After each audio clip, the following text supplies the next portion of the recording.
Hi friends, ఈరోజు అయితే నేను టౌన్కి వెళ్ళేసి వచ్చాను.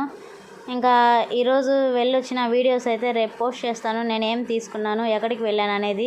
ఇప్పుడైతే నాకు మస్తు ఆకలేస్తుంది ఫ్రెండ్స్. అందువల్ల ఇంట్లో అయితే మా అమ్మ మజ్జిగ పులుసు చేసింది. నాకైతే అది తినాలనిపించలేదు.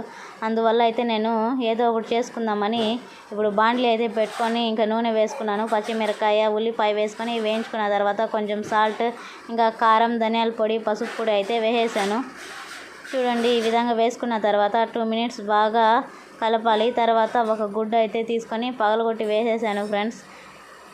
దీన్ని కూడా కాసేపు వేగనిచ్చిన తర్వాత ఇంకా మిగిలిన అన్నాన్ని అయితే పొడిగా చేసి పెట్టుకున్న పక్కన ఆ అన్నం ఎత్తి బాండీలో వేసేసి ఇంకా 5 మినిట్స్ బాగా హీట్ అయిన తర్వాత కొత్తిమీర వేసేసి ఇంకా దించేయడమే ఫ్రెండ్స్. ఓకే ఫ్రెండ్స్, మీరైతే నా వీడియోస్ చూడాలనుకుంటే ముందుగా నా ఛానల్ని సబ్స్క్రైబ్ చేసుకోండి. ఈ వీడియో నచ్చితే లైక్ చేయండి. Bye friends.